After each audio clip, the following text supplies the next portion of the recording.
तो चलो बच्चों लोग, आज के क्लास को हम लोग स्टार्ट करते हैं। आज का जो हमारा क्लास है वो है conservation of plants and animals. Conservation का मतलब होता है बचाना। बचाना किनको है? बचाना है प्लांट्स को, बचाना है एनिमल्स को। और इस चैप्टर में हम लोग जानेंगे सबसे पहले तो कि किन प्लांट्स को बचाना है, किन एनिमल्स को बचाना है, किन से बचाना है और कैसे बचाना है। सब कुछ जानने के पहले ये भी जानेंगे कि बचाना क्यों है। क्या ये बेनिफिशियल है या फिर क्या ये हमारे इकोसिस्टम के लिए नेसेसरी है। जरूरत क्या है आखिर ऐसी कि इनको बचाना पड़ेगा, इस बात को हम लोग समझेंगे। तो सबसे पहले ये बस समझो बच्चे कि इंडिया जो है वो इस विश्व की सबसे बड़ी डेवलपिंग कंट्री है। ठीक है।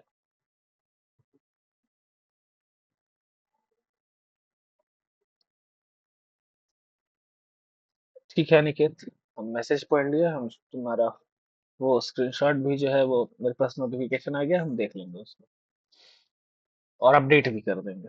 तो चल, तो बच्चे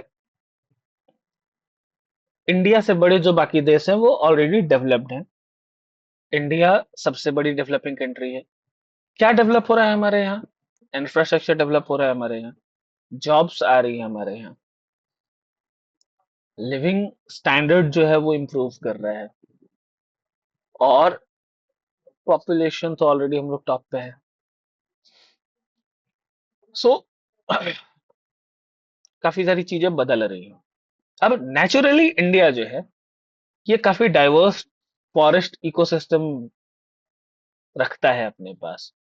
आप जियोग्राफी में आपने पढ़ा होगा कि इंडिया के अलग अलग हिस्सों पे अलग अलग टाइप के फॉरेस्ट हैं, अलग अलग टाइप के पेड़ पौधे पाए जाते हैं, अलग अलग टाइप की क्लाइमेटिक कंडीशंस पाई जाती हैं। और इन क्लाइमेटिक कंडीशंस के कारण और ये जो फॉरेस्ट का इकोसिस्टम है इनके कारण, इनमें डाइवर्सिटी के कारण, इन फॉरेस्ट के इकोसिस्टम में रहने वाले जो एनिमल्स हैं ये भी अलग अलग टाइप के पाए जाते हैं। ठीक है। सो हमें ये बात समझना होगा कि किसी भी फॉरेस्ट की जब हम लोग बात करते हैं, किसी भी फॉरेस्ट के इकोसिस्टम की जब हम लोग बात करते हैं, तो उस इकोसिस्टम का एक क्रूसियल पार्ट, एक क्रिटिकल पार्ट है उसमें एनिमल्स। और जब हम लोग एनिमल्स की बात करते हैं तो एनिमल्स का तो खैर घर ही है वो सारे प्लांट्स, वो फॉरेस्ट। सो ये बोथ कंबाइंड वे में चलते हैं और इन दोनों के बारे में ही जानना है। इंडिया पे जब हम लोग आते हैं, इंडिया के बारे में जब हम लोग समझते हैं, तो जितने इंफ्रास्ट्रक्चर डेवलपमेंट हो रहे हैं उसके लिए हम लोग किसकी कुर्बानी देते हैं? पेड़ों की, जंगलों की कटाई होती जाती है और उन एरियाज को डेवलप किया जाता है। वहां पे डेवलपमेंट प्रोजेक्ट्स चलते हैं, रोड्स बनती हैं, बड़ी बड़ी बिल्डिंग्स बनती हैं, मॉल्स बनते हैं, अपार्टमेंट्स बनते हैं, है ना। बेसिकली या तो वहाँ अर्बनाइजेशन होता है, एक शहर बसा दिया जाता है, या फिर पेड़ों की कटाई करके वहां पे फैक्ट्रीज और इंडस्ट्रीज लगा के उसकी इंडस्ट्रियलाइजेशन कर दी जाती है। And it is then for development only. Motto तो वही है कि डेवलपमेंट करना है हमें, जो लोग हैं हमारे पास उनको अच्छी जॉब्स मिले, वो अच्छा पैसा कमाए, अच्छी फैसिलिटीज मिले, अच्छी लाइफ मिले, जो क्वालिटी ऑफ लाइफ वो जी रहे हैं वो डे टू डे इम्प्रूव होती जाए। इन्हीं कारणों से हम लोग करते हैं डेवलपमेंट। बट इस डेवलपमेंट प्रोजेक्ट्स में जो सफर करता है वो फॉरेस्ट है। एक तो जो फॉरेस्ट लैंड है वो यूज हो रही है, प्लस अगर फॉरेस्ट लैंड नहीं भी यूज हो रही है तो इन जंगलों में जो मौजूद पेड़ हैं इनको यूज कर रहे हैं एज अ रॉ मटेरियल, है ना। जैसे अब देखो, we use it for paper, है ना, पेपर के लिए यूज कर रहे हैं हम लोग काफी ज्यादा। पेड़ों की कटाई होती है, पेपर्स निकलते हैं। वुड पल्प के लिए यूज किया जाता है, वुड पल्प से अनेक फाइबर्स भी बनते हैं, दूसरी कई सारी चीजों में यूज हो रहा है। टिम्बर्स के लिए तो यूज कर ही रहे हैं, है ना। बाकी जो वुडन प्लैंक्स फर्नीचर, ये जो पीछे बैकग्राउंड दिख रहा है अभी देख लो वुडन ही है, पूरी लकड़ी की ही बनी हुई है। तो सबके लिए तो वुड का ही यूज हो रहा है। रेयन मिल्स में रेयन के फॉर्मेशन के लिए भी वुड पल्प का यूज किया जा रहा है, तो सफर कौन कर रहा है? सेक्रीफाइस किसकी हो रही है हर बार? फॉरेस्ट इकोसिस्टम का एक बड़ा इंपॉर्टेंट सा हिस्सा, दो इंपॉर्टेंट हिस्से, एक प्लांट एक एनिमल। प्लांट यूज हो रहा है खूब, है ना। टिम्बर्स यूज कर हम लोग फर्नीचर बनाने के लिए, रेलवे स्लीपर्स बनाने के लिए यूज हो रहे हैं, दूसरे डेली रिक्वायरमेंट्स में यूज हो रहे हैं, कामों में आज भी एज अ फ्यूल यूज किया जा रहा है लकड़ी को, जलावन की लकड़ी के तौर पे, है ना। और दूसरे कई सारे हैं जिनमें यूज करते हैं हम लोग, है ना। छोटे पौधे जो हैं, कैटल के फॉडर के तौर पे, चारे के तौर पे यूज कर दिया जाता है, बिल्डिंग मटेरियल्स के तौर पे यूज किया जाता है। आप शॉक्ड हो जाओगे ये जान के, इंडिया में हमारे यहाँ घर जो है वो कैसे दिखते हैं बच्चे? रॉ मटेरियल क्या है हमारे यहाँ घरों की? जवाब दो। अनम्यूट कर सकते हो खुद को। स्टील कहाँ, ब्रिक्स एंड कंक्रीट है ना। स्टील की तो गेट वगैरह लगाते हैं हम लोग, है ना। जो, हाँ, वो है, मैं वहां के लिए यूज कर रहे हैं हम लोग, हाँ। पिलर्स वगैरह में रॉड्स डालते हैं हम लोग, मेटल के, आयरन या कोई अलॉय होता है, स्टील के भी रॉड्स आते हैं, उनको यूज कर रहे हैं। सो बेसिकली, आप फिर भी आप देखोगे तो एज अ मेजर पार्ट क्या यूज कर रहे हैं हम लोग? ब्रिक्स एंड कंक्रीट, है ना। बट आप दुनिया के कई सारे देशों में जाओगे, वहां पे घर जो हैं वो वुडन बन रहे हैं, वहां की फ्लोरिंग वुडन होती है, स्टेयरकेस वुड के हैं, सीलिंग्स, हाँ हाँ हाँ, यूएस में भी होता है ये, ठीक है, जापान में होता है। जापान के साथ एक इशू ये है कि ऑस्ट्रेलिया में भी होता है।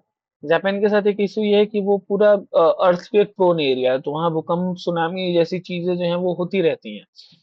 तो लकड़ी का जब वो घर बनाते हैं तो ये होता है कि ठीक है, वो लकड़ी जो है वो टुकड़े टुकड़े में बट गई, बाद में वो कलेक्ट करके उसको रिपेयर कर लेते हैं। रिपेयरिंग जो है वो इजी होती है। कंक्रीट महंगा है, ब्रिक्स महंगे हैं, प्लस वो एक बार टूट गए तो बेकार हो जाएंगे, फिर फ्रेश लगाना पड़ेगा। और सेम रीजन के कारण वो ऊंचा नहीं बना पाते, छोटे छोटे घर बनते हैं वहां।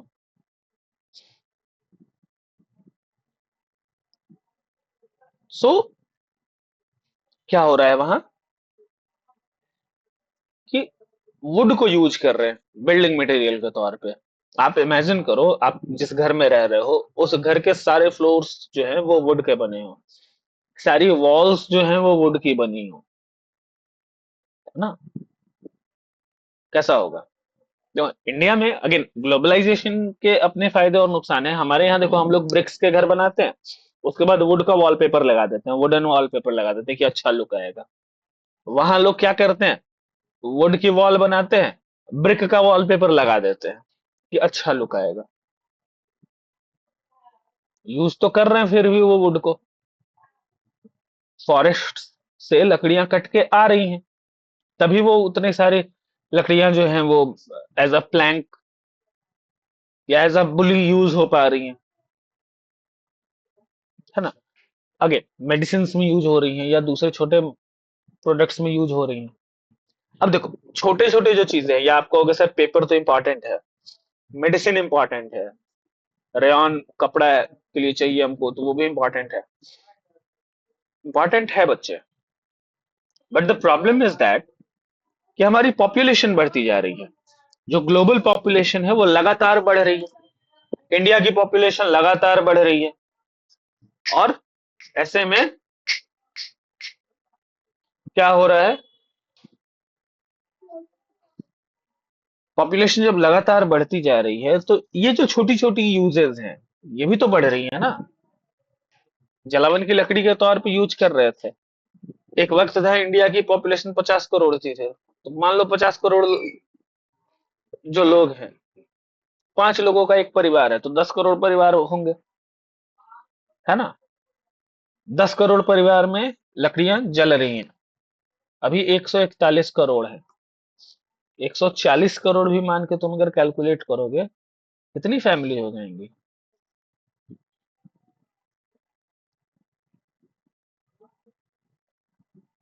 डिवाइड कर लो, 140 डिवाइडेड बाई 5 कर लो,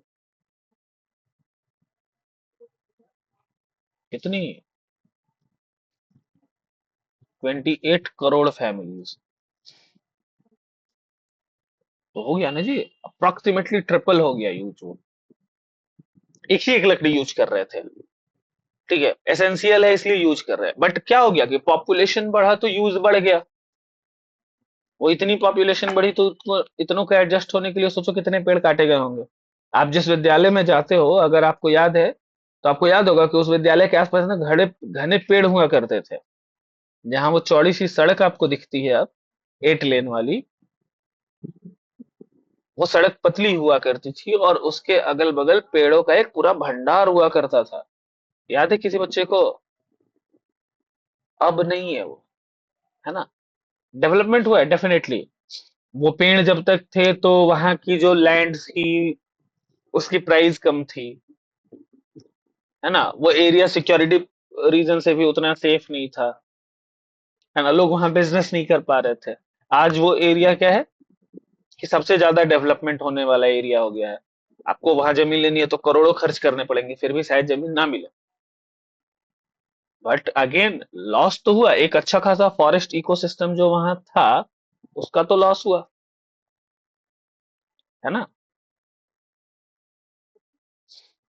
आपको मैं बताता हूँ, दानापुर में, पटना के कुछ हिस्सों में, पटना सिटी पहाड़ी पर का जो एरिया है उधर, दानापुर कैंटोनमेंट का जो एरिया है, वहां एक पक्षी आती है, यहाँ पे लोग उसको साइबेरियन क्रेन कहते हैं, ठीक है? मैं आपको उसकी फोटो दिखाऊंगा यहाँ पे, बट वो साइबेरियन क्रेन नहीं है। जब मैं फोटो दिखाऊंगा आपको उसका असली नाम भी दिखाऊंगा वहां पे।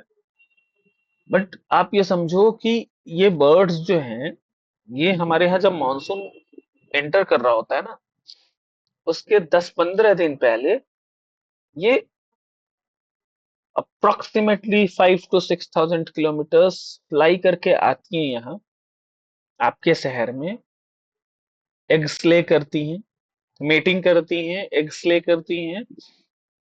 एग्स को से जब बच्चे उनके जन्म ले लेते हैं, उन बच्चों को वो खिलाती पिलाती हैं, उनको अच्छे से पालन पोषण उनका करती हैं। जब वो बच्चे खुद उड़ना सीख लेते हैं, जब वो उड़ने लगते हैं इधर उधर, वो खाना सीख लेते हैं, तब जो पेरेंट बर्ड्स हैं वो वापस चली जाती हैं। जो बच्चे साथ जा पाते हैं वो साथ जाते हैं, जो साथ नहीं जा पाते वो पीछे से जाते हैं अपने घर वापस, ठीक है? और अगले साल फिर रिटर्न होके आते हैं। पूरे मॉनसून सीजन, पूरा रेनी सीजन हमारा है, 2 महीने 3 महीने का, वो यहाँ आपके शहर में रहती हैं। और रहती कहाँ है? किसी के छत पे नहीं, किसी टार पे नहीं, रहती हैं पेड़ों पे। और डेवलपमेंट के लिए हम लोग क्या कर रहे हैं? पेड़ों को काट रहे हैं। तो अब ये चिड़िया जब आएंगी तो कहाँ रहेंगी? नहीं रहेगा उनके लिए कोई प्लेस, तो वो इधर उधर भटकेंगी, अपने घोंसले के लिए आपस में लड़के मरेंगी, या मजबूरी में किसी के छत पे जाके रहना सीखेंगी। वो किसी टार पे जाके, किसी बिजली के तार पे जाके बैठना सीखेंगी, करंट लगेगा, लोग पकड़ के मार देंगे। उनको मीट के लिए काफी ज्यादा लोग करते हैं, बिहार में बैन है उसको, मतलब पकड़े गए तो पेटा वाले लेके जाएंगे 7 साल 10 साल के लिए जेल, ठीक है? इंडेंजर्ड स्पीशीज में वो आती है, ठीक है? तो आप समझो कि अब जिस शहर में रहते हो, वो शहर उन पंछियों के लिए नेचुरल बर्ड सैंक्चुरी है, ठीक? बट हम लोग क्या कर रहे हैं, इस बात पे ध्यान नहीं देके पेड़ों की कटाई करते जा रहे हैं, है ना? तो ज्यादातर बर्ड्स जो है वो आके अकोमोडेट होती हैं जो मिलिट्री कैंटोनमेंट एरिया है वहां। तो वहां उन्होंने पेड़ों को बचा के रखा है for their own safety reasons. तो पंछियों का भी भला होता जा रहा है ना? इमेजिन करो कि वो पंछी जो है वो खवाल वाले रोड में उन पेड़ों पे रहते हैं, तो आज सोचो उनका कहाँ जाते हैं वो बेचारे, वो पंछी जो जिन्होंने जन्म लिया शायद इन्हीं के इस पेड़ों पे, वो उड़ के गए, अगले साल वो आ रहे, देख रहे पेड़ ही नहीं है कोई। कहाँ भटकेंगे वो बेचारे। You can imagine this. तुम सोचो कि तुम्हारा एक घर है उधर कहीं, पंजाब पंजाब साइड, राजस्थान साइड कहीं, या नीचे चेन्नई साइड चले जाओ साउथ में, उधर तुमको पता है कि हम अगली बार जाएंगे, हम फिर वहीं रहेंगे। नेक्स्ट टाइम गए, पता चला बिल्डिंग ही गायब है पूरी, वहां रोड बना हुआ है अब। कैसा लगेगा? ठीक है। तो जब हम लोग डेवलपमेंट के लिए ये सारी चीजें कर रहे होते हैं, तो कॉन्सिक्वेंसेस आते हैं, है ना? तो उनके बारे में हम लोग पहले जान लेते हैं, नुकसान क्या है ना? फिर आगे और भी चीजें पढ़ेंगे। तो कॉन्सिक्वेंसेस, एक तो डोमेस्टिक लेवल पे क्या है consequence? Disrupted river flow. Disrupted river flow से क्या हो रहा है? अब नदियों का पानी जब बह रहा होता है, रेन जब होती है, रेनफॉल जब होती है, सॉइल इरोजन होता है, रेनफॉल तो डिक्रीज होता ही है जब पेड़ कट रहे हैं तो। अब ये जो दोनों फैक्टर्स हैं, ये दोनों आपस में कंबाइन करते हैं और रिवर के फ्लो को इफेक्ट करते हैं। एक तो बारिश कम हो रही है, तो जो फ्लो ऑफ रिवर वो ऑलरेडी कम है, ऊपर से जो हुई है वो क्या हुआ है कि पूरा सॉइल को लेके जा रहा है। तो नदी के रास्ते में वो मिट्टी जम रही है, वाटर का फोर्स कम है, रास्ते में मिट्टी मिल रही है, तो क्या होगा? नदियां अपना रास्ता बदलती हैं, उनके रास्ते में रुकावट आती है, तो कई बार नदियां रुक जाती हैं वहां, क्योंकि वाटर का फ्लो है नहीं, तो वाटर वहां स्टेगनेंट हो जाएगा। स्पेशली जो सीजनल रिवर्स हैं हमारी, उनमें होता ही है, जंगलों में होता है, कई सारी छोटी छोटी नदियां बनती हैं बारिश के मौसम में। बट चूंकि पेड़ नहीं है, तो क्या होता है? सॉइल इरोजन होगा, वो नदी कहीं ना कहीं किसी जगह पे रुक जाएगी, उनका जो फ्लो है वो डिसरप्ट होगा। नेक्स्ट, अगर नहीं हो रहा है डिसरप्ट, तो क्या होगा? फ्लडिंग होगी। फ्लडिंग कैसे होगी? ट्रीज की कमी है, वाटर को एब्जॉर्ब नहीं कर रहे हैं अब रूट्स, सॉइल बाइंड नहीं है, सॉइल इरोजन के कारण नदियों का जो फ्लो है वो डिसरप्ट हुआ है या डाइवर्ट हुआ है, नदी अपना रास्ता बदल रही है, सॉइल डिपॉजिट हो रही है, डेप्थ ऑफ रिवर जो है वो घट रही है, ब्रेथ बढ़ रही है। तो अब क्या होगा? नदियां फैलेंगी ज्यादा दूर तक, क्योंकि बारिश में तो पानी आएगी, है ना? कहीं कम बारिश हो रही है, कहीं ज्यादा हो रही है, तो पानी तो आ रहा है नदियों में। अब ये जो नदियां, ये कौन सी है? Perennial reverse. ठीक है। बारिश नहीं होगा कहने का मतलब सही जगह पे नहीं होगा। अभी आप न्यूज पढ़ोगे ना, साउथ अफ्रीका में जो हमारा डेजर्ट है, वहां पे बर्फबारी हुई है। आप समझ रहे हो? मतलब ये वाली बात मैं अगर स्टैंड अप कॉमेडी में बोलूं, लोग हंसते हंसते पागल हो जाए। मरुस्थल है वो, डेजर्ट को हिंदी में हम लोग कहते हैं मरुस्थल। मरुस्थल यानी एक ऐसी जगह जहाँ के क्लाइमेटिक कंडीशंस इतनी बुरी है कि वो मरुभूमि बनी हुई है, एक मृत भूमि बनी हुई है, वहां टेम्परेचर काफी ज्यादा होता है, पानी की काफी कमी होती है, प्लांट्स वहां सरवाइव नहीं कर पाते, एनिमल्स वहां सरवाइव नहीं कर पाते। क्या हो रहा है आज? बर्फबारी हो रही है, बर्फ गिर रहा है। दुबई डेजर्ट वाला एरिया है पूरा, रेत होता है वहां। इसी सीजन में इतनी बारिश हुई कि 1 से 2 दिन के अंदर बाढ़ आ गई। यूट्यूब पे आप जाके चेक करोगे ना, आपको दुबई की कई सारी वीडियोज ऐसी मिल जाएंगी कि बाढ़ का पानी हटा, तो अब चूंकि वहां रेत है, सैंड काफी इजीली इधर उधर डिपॉजिट होता है, गाड़ियों में रेत घुसा पड़ा है, रेत हटाए जा रहे हैं, अंदर से कार्स मिल रही हैं, रोड पर से 5 फीट 6 6 फीट का रेत का पूरा परत हटाया जा रहा है। नहीं होना चाहिए था वहां उतना बारिश। तो when we talk about less rainfall, Bihar में नहीं हो रहा, आप देख रहे हो, जो कि एक ऐसा स्टेट है जहां खूब एग्रीकल्चर होता है, क्योंकि मानसून की रेन काफी अच्छी होती है। हमारे फार्मर्स जो है वो, उनकी फार्मिंग जो है वो इरिगेशन के लिए, उनकी जो पूरी की पूरी डिपेंडेंसी है वो रेन पे होती थी। बारिश ही नहीं हो रही इधर। बारिश कहाँ हो रही है? जाके राजस्थान में हो रही है। बारिश कहाँ हो रही है? जाके थार डेजर्ट में हो रही है, जहां होना था वहां नहीं हो रही है ना? मेघालय का नाम मेघ का आलय है ना? मतलब मेघों का घर, वहां होनी चाहिए बारिश, वहां नहीं हो रही है। जाके जयपुर में हो जाए बारिश। इमेजिन करो जयपुर में बाढ़ आ गया, मेघालय में सूखा पड़ा है। दिस इज व्हाट हैपेंस जब पेड़ों की कटाई होती है। पूरा का पूरा जो वाटर साइकिल है वो डिस्टर्ब होता है ना। गलत जगह बारिश होगी, वहां से नदियों नदियों वहां की जो छोटी नदी है उसमें पानी ज्यादा हो जाएगा। पेड़ आपने ऑलरेडी काट रखा है, बाइंड नहीं कर पाएगा उस पानी को पेड़। ना तो उसको डाइवर्ट कर पाएगा, ना ही अंडरग्राउंड वाटर में वो जा पाएगा जल्दी। क्या होगा? फ्लडिंग की सिचुएशंस बनेंगी। ड्रॉट्स अगेन, अभी बता दिए मेघालय में सूखा पड़ा है ना। क्यों? पेड़ काट दिया आपने, पेड़ रोक ही नहीं पा रहे, है ना। हमने बचपन से सुनना है ये कि पेड़ क्या करते हैं, रेन को अट्रैक्ट करते हैं। पेड़ ही काट दो आप, रेन अट्रैक्ट ही नहीं होगी। फिर आप कहोगे कि कैसा जगह है, नाम है मेघालय, बारिश नहीं हो रही है। आप बिहार में देखते हो ये चीजें होती है ना। जब आप न्यूज में पढ़ रहे हो तो कि मुंबई आधा डूब गया बारिश में, दिल्ली आधा डूब गया बारिश में, बिहार में सूखा पड़ रहा होता है ना। आप सोच रहे होते कि बाप रे बाप कितनी गर्मी है, बारिश हो जाए तो थोड़ा मजा आ जाए, है ना। तो क्यों? क्योंकि वाटर साइकिल डिस्टर्ब हुआ है। Next, plant and wild life extension. ये दोनों चीजें एक्सटेंट हो रही है धीरे धीरे, है ना। क्योंकि देखो फॉरेस्ट क्या कर रहे हैं, हैबिटेट प्रोवाइड कर रहे हैं। अभी जब मैं उस पंछी के बारे में बता रहा था, कई बच्चों के दिमाग में तो वो पंछी आ गई होगी। कई बच्चों को याद आ गया होगा कि मैं किस चिड़िया का बात कर रहा हूँ, है ना।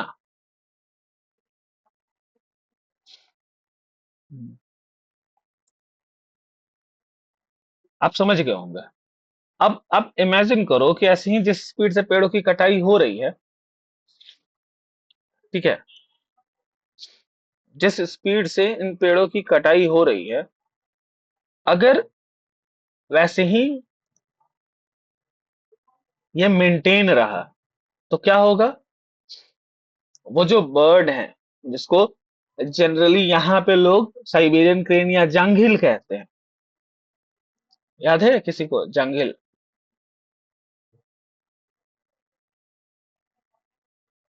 बोलो।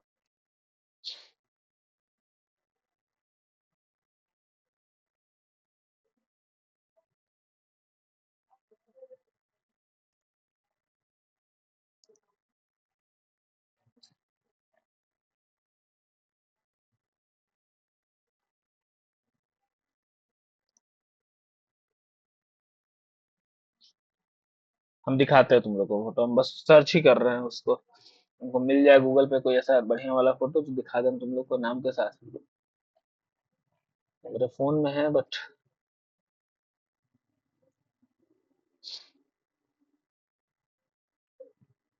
वो उनको एक्चुअली उनका उनकी वो साइबेरियन क्रेन्स की ही प्रजाति है।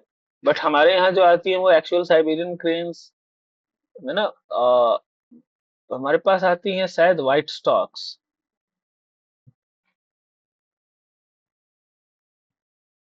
हम देख रहे हैं एशियन ओपन बिल है या व्हाइट स्टॉक्स है, हम बस देख ले रहे हैं।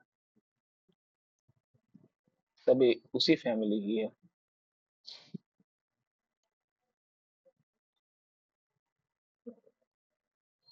नहीं, एशियन ओपन बिल नहीं आते मेरे पास।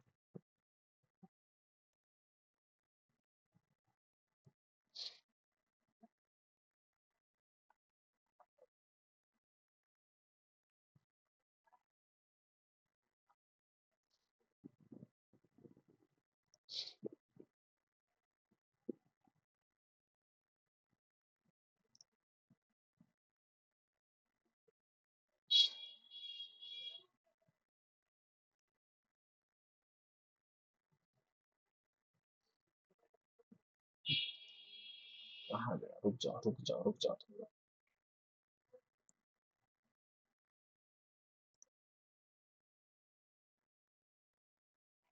Painted stocks. ठीक है, फाइनली हम ढूंढ ही लिए। हाँ, एक कुछ पेंटेड स्टॉक्स आती है, कुछ व्हाइट स्टॉक्स आती हैं। दिखाते हैं तुम लोग को, शेयर कर रहे हैं उसको।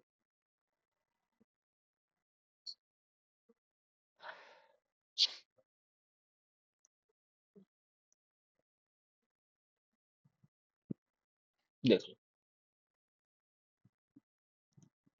कुछ हिस्सों में ये दिखती हैं पेंटेड स्टॉक्स, कुछ में आपको व्हाइट स्टॉक्स दिख जाएंगे। ठीक है, ज्यादातर में एक्चुअली व्हाइट ही दिखती है।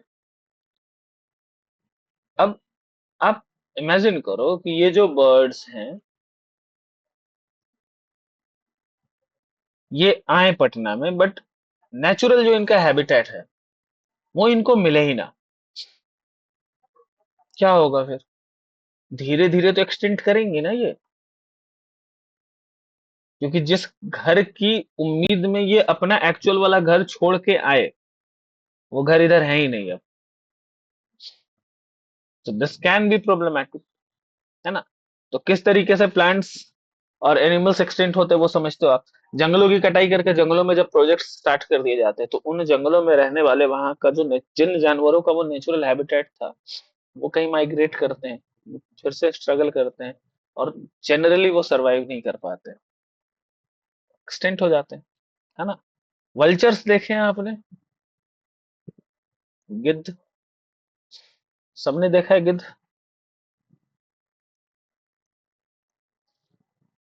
जू के बाहर देखा है गिद्ध आपने कभी? वल्चर कहीं किसी पेड़ पे बैठा हुआ दिख जाए, आपके घर के छत पे आके बैठ जाए। जू के बाहर, जू में देख लिया था। हाँ ठीक, चलो, अब कम बोलना। कुछ लोगों ने शायद देखा होगा, जैसे किसी 2 बार बोल दिया कि सर मैंने देखा है, तो हो सकता है देखा होगा। आप अपने पेरेंट्स से पूछ के देखना कि क्या उन्होंने वल्चर्स देखे हैं अपने घरों के आसपास। ठीक है, मैं बता दूं आपको, अगर आपके पेरेंट्स का जीवन गांव में बीता होगा, ग्रैंड पेरेंट्स से पूछोगे, वो तो पक्का कहेंगे कि हाँ देखे हैं। छोटे बच्चों को अकेले नहीं छोड़ा जाता था, कहीं उठा के लेकर भाग न जाए ये लोग, बिकॉज वल्चर्स आर स्कैवेंजर्स। ठीक, अगेन नेचुरल हैबिटेट तो उनका खैर पेड़ ही था, रहते तो पेड़ पे ही थे। हुआ क्या, पेड़ों की इतनी ज्यादा कटाई हुई कि ये नियरली एक्सटिंक्ट हो चुके हैं। ठीक है, अब ये प्रॉब्लम थी प्लांट्स और एनिमल्स की। इंसानों पे भी तो असर पड़ता है। कुछ जो लोकल ट्राइब्स हैं जो जंगलों में रहती हैं, जो फॉरेस्ट ड्वेलर्स हैं, जिनका अपना घर जंगल ही है, डिफॉरेस्टेशन के कारण उनको भी डिस्प्लेस होना पड़ता है। ठीक है, ये भी एक प्रॉब्लम है। अब देखो कि इसी प्रॉब्लम को नहीं होने देने के लिए, हमारा जो आइलैंड है अंडमान एंड निकोबार, उस आइलैंड को प्रोटेक्टेड रखा गया है। वहां पे कंस्ट्रक्शंस जो है वो प्रोहिबिटेड हैं, स्पेशल परमिशंस की जरूरत होती है। इनफैक्ट वहां के कुछ जंगलों के कुछ एरियाज है जहां पे टूरिस्ट तक प्रोहिबिटेड है, क्योंकि वहां की ट्राइबल कम्युनिटी जो है वो डिस्टर्ब नहीं होनी चाहिए। ठीक है, तो जो जंगल ही जिनका घर है, चाहे वो इंसान ही क्यों ना हो, वो ही डिस्टर्ब हो जाते हैं जब हम लोग डेवलपमेंट के लिए, अर्बनाइजेशन और इंडस्ट्रियलाइजेशन के लिए जंगलों की कटाई करते हैं। इसके बाद और दिक्कत आती है, कौन सी दिक्कत आती है? जो फॉरेस्ट प्रोडक्ट्स हैं उनकी स्कार्सिटी होती है। ठीक है, अब कौन कौन सी फॉरेस्ट प्रोडक्ट्स हैं जिनकी स्कार्सिटी हो सकती है बच्चे? तुक्का लगाओ, कुछ कुछ बताओ, बोलो। कौन कौन से फॉरेस्ट प्रोडक्ट्स की स्कार्सिटी हो सकती है?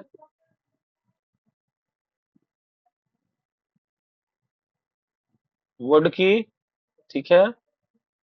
मेडिसिन की हो सकती है, वो भी सही है। और किसकी हो सकती है बच्चे?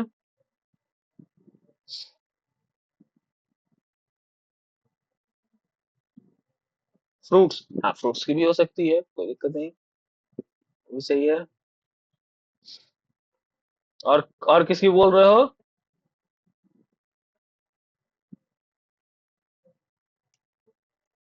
तो बोलो, शर्माओ मत, तुम लोग का आवाज नहीं जाएगा रिकॉर्डिंग में, तुम जवाब देते जाओ, बेशरम जैसा है तुम।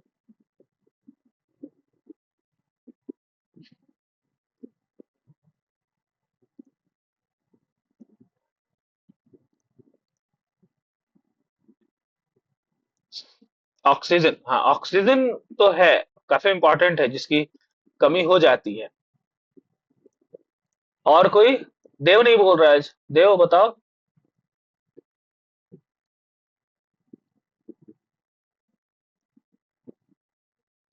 अच्छा, और गर्ल्स में कोई?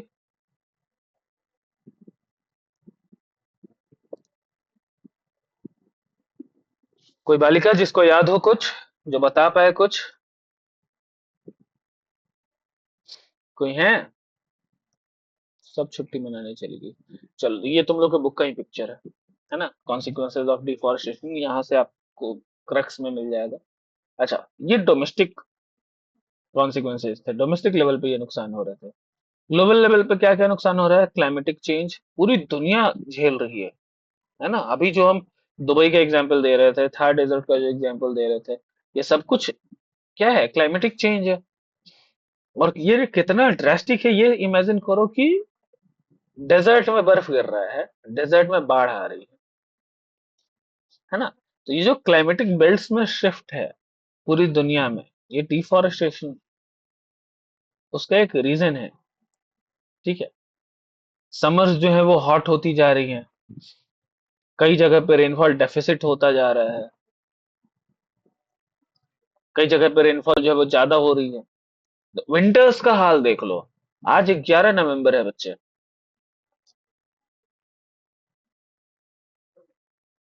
ये वो वक्त हुआ करता था तब बच्चे पूछने लगते थे कि सर विंटर ब्रेक कब होगा।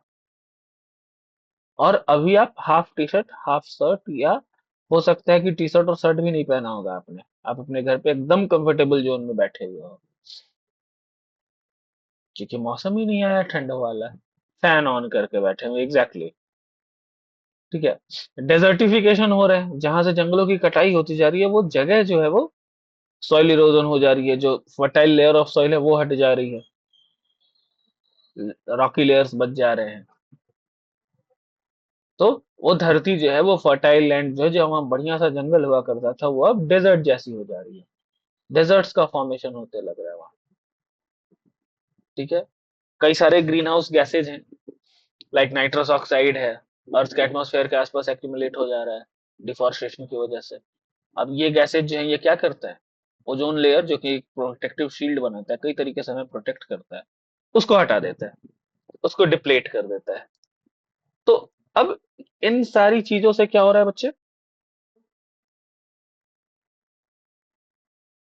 अल्ट्रावायलेट रेज आ जाती हैं, कई सारी स्किन इश्यूज आती हैं, और भी कई सारे नुकसान होते हैं हमें, है ना? तो ये कॉन्सिक्वेंसेज कैसे हैं? ग्लोबल कॉन्सिक्वेंसेज है। ऐसा नहीं कि ये सिर्फ इंडिया में हो रहा है, सिर्फ बिहार में हो रहा है, सिर्फ पटना में नहीं, ये पूरी दुनिया में हो रहा है। और इन प्रॉब्लम्स को पूरी दुनिया झेल रही है। ठीक है बच्चे? तो यहां तक हमने क्या पढ़ लिया कि प्रॉब्लम्स क्या थी। अब आगे हमें क्या पढ़ना है? प्रोटेक्शन कैसे करना है, प्रिजर्व कैसे करना है, मैनेज कैसे करना है, रिस्टोर कैसे करना है। ठीक है। कंजर्वेशन में प्रॉब्लम्स क्या क्या आ रही हैं, कौन कौन से स्टेप्स लिए गए जिनके थ्रू कंजर्वेशन हो सकती है, ये सारी चीजें हमें पढ़नी है। लेकिन इन सारी चीजों को हम लोग पढ़ेंगे अपनी कब वाली कक्षा में? अगली कक्षा में, है ना? एक अगले पार्ट में उन सारी चीजों को डिस्कस करेंगे। तब तक कोई डाउट है तो पूछ सकते हो। डाउट नहीं है तो फिर धन्यवाद। घर जाइए अपने, आराम करिए, सो जाइए।